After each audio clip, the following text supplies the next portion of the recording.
Pozdrav ekipa, dobrodošli u novi video na kanalu Hrvatskih fantazista. Evo pred nama je završetak prvog kola Fantasy Premier Lige i nove sezone Premier Lige. Pa da se lagano osvrnemo na moju ekipu. Na našem tabletu prikazat ću vam moju ekipu kroz Fantasy poene za ovo prvo kolo i naravno nakon toga kako bi to trebalo izgledati u narednom drugom kolu. Pa evo krenut ćemo lagano od obrane. Obrana koja je dosta podbacila kao što možete vidjeti. Tu je Robert Sanchez, Matt Target, Vladimir Coufal i Joel Veltman. Njih četvorica zajedno su ukupno donesli 3 boda. Sanchez je primio odmah gol protiv Burnleya u 3. minuti, tako da tu nije bilo puno poena za mene. Target je odigrao vjerovatno svoju najlošiju utakmicu posljednje 2 sezone za Aston Villu i sumnjam da će biti već starter u idućoj utakmici u kojoj Villa igra protiv Newcastle. Vladimir Coufal isto dosta velikih problema što se tiče obrane West Hama. Primili su 2 gola od Newcastle, ali moje najveće razočarenje je što je Antonio falio udarac sa nekakvih 3-4 metra na asistenciju Coufala i tu mi je skinuo njegov clean sheet, ali vidjet ćemo iduće kolo sigurno bi možda mogao ući u ekipu iako igraju protiv Leicestera. Joel Veltman igrač koji nije igrao ovo kolo, imao je problema sa fitnessom što je malo iznenađenje jer na konferencijama njihov trener ništa nije rekao o tome. Pokušao sam od njega odmah napraviti diferencijala, sigurno bi i poboljšao njihovu obranu, možda čak ne bi primili gol, ali nadam se već da će biti spreman za iduće kolo protiv Watforda, iako Watford je jedan od većih iznenađenja prvog kola, zabio 3 gola Aston Villa što nije ni malo lagano. Jedini igrač koji je donesao veći broj poena u prvom kolu je Konstantinos Tsimikas, lijevi bek Liverpoola kojeg sam predložio i u diferencijalima na našem Instagram profilu. Od tada on je skočio evo do dan danas na 24,5%, lijepih 6 bodova. Ono što moram naglasiti kod njega, izvodi kornere sa svoje lijeve strane, dosta je aktivan prema naprijed, ima jako solidan centar šut, ima je čak i jednu priliku za gol, nije iskoristio golman, Krul mu je obranio, ali svakako odlična opcija. Vidjelo se da je igrao malo pod tremom, ali već u narednoj utakmici protiv Burnleya ja očekujem da Tsimikas bude još bolji i još više ofanzivniji, s obzirom da Burnley nije toliko ofanzivna ekipa po desnoj strani napada. Ono što još mogu reći kod Tsimikasa, ta 4-0 je cijena je njegova fenomenalna i svakako ga se isplati imati u ekipi jer Robertsona nema kroz cijeli 8. mjesec pa vjerovatno i početkom 9.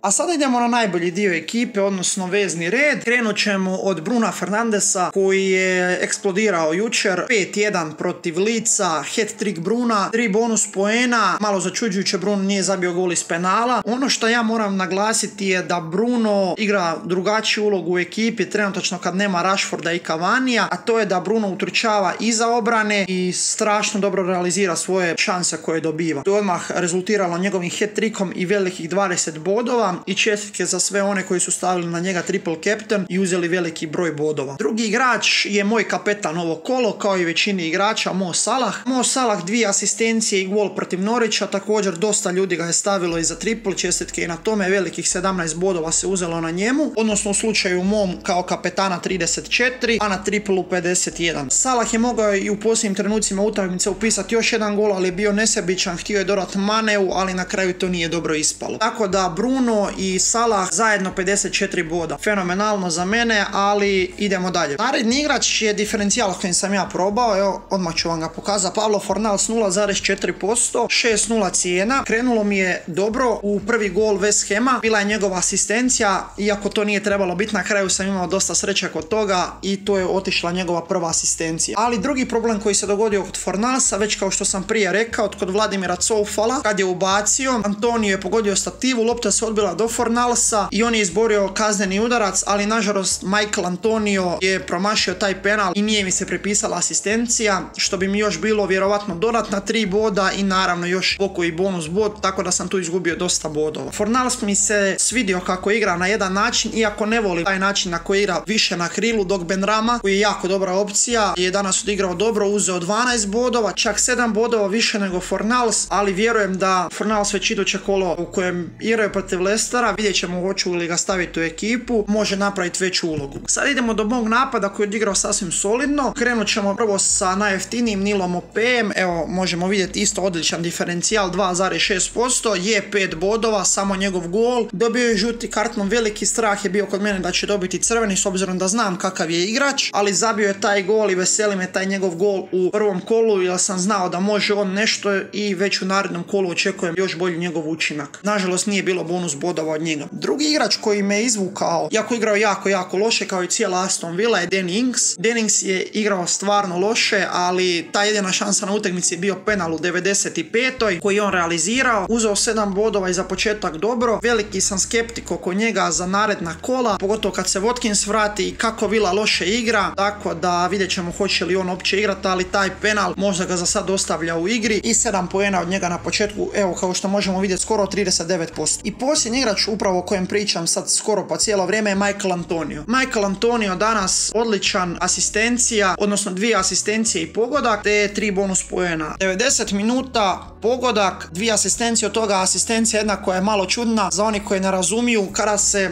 odbije lopta, a udarac ide u okvir, igrač koji je šutirao u okvir, a golman obrani, računao se kao asistencija. To se danas dogodilo Antoniju kad je Woodman obranio penal, odbilo se do Součeka, Souček je zabio gol i Antoniju se to pripisalo kao asistencija. I naravno njegov promašen penal za -2, odnosno mojih takozvanih -5, jer Fornals nije dobio asistenciju, nažalost. Ono što sam poprilično razočaran je moja jedna od većih grešaka ovog kola je ostavljanje Heung-min Sona na klupi. Pogodak za pobjedu protiv Manchester Citya, 10 bodova. Nažalost, drugi je na klupi, čak je mogao ući u prvu postavu, ali sam napravio grešku što sam stavio Pabla Marija iz Arsenala protiv Brentforda na klupu koji će mi ući sa 1 bodom umjesto Joela Veltmana. Već u narednom kolu znam šta ću napraviti sa Sonom, tako da nemam tu prevelikih problema. Ukupno nije 90 kao što ovdje piše, nego 94 boda, jer Antonio dobiva još 3 bonus boda i Mari ulazi umjesto Veltmana, pa je to 94. Što se tiče naše tablice, za sad nije vjerovatno još ažurirana. Da, nije ažurirana. Prvi je bio Marko Jozi sa 116 bodova, čestitke. Ono što još možemo reći da su nekim ljudima izbrisani akaunt, jer su igrali sa po 4-5 akauntova sa istim imenom. To je zabranjeno, možete imati samo jedan akaunt. Eto, to bi bilo to što se tiče ove ekipe. Za prvo kolo jedno sasvim solidno kolo za mene, moglo je to za nekakvih 10 do 12 bodova više, ali nadam se već u idućem kolu da će biti to bolje. Evo još ćemo pogledati HS, 145 za sad, odnosno to je kod ovog igrača na 150, s obzirom da Mendrama i Antonio nisu dobili bonus poene, fenomenalno, znači 2 greške jedine u ekipi ostavljene Eilinga, ali niko nije mogao očekivati gol Eilinga protiv Uniteda. Svi igrači su mu donesli fenomenalne bodove osim Shawa i osim Roberta Sancheza, tako da čestitke za ovog igrača. I sada ono što ćemo još napraviti, pogledat moju ekipu za naredno kolo. Mogući transfer koji ću ja napraviti je vjerovatno ovaj. Matt Target će izaći iz ekipe, a na njegovo mjesto bi trebao, znači, Matt Target koji je odigrao katastrofalno, Ismaila Sarr ga je doslovno ubio na toj poziciji, izašao je na poluvremenu, 5-0 cijena. Razmišljam hoću li napraviti odmah transfer ili ću čekat, strah me da mu ne padne cijena, 9,5%, vjerovatno ću napraviti ovo, Matt Target van. Umjesto njega na poziciju u obrani sješće Liverpoolov Joel Matip, siguran starter, ono što sam ja očekivao da Matip bude starter, ali nisam htio odmah izdvojiti njega u ekipu, uzeo sam rađe Cimikasa, tako da idem sa 2 jeftinija iz Liverpoola, Cimikas i Matip u odnosu na Van Dijka i Trenta, ali ono što mene više brine je ova obrana. Može se tu izdvojiti Liverpool,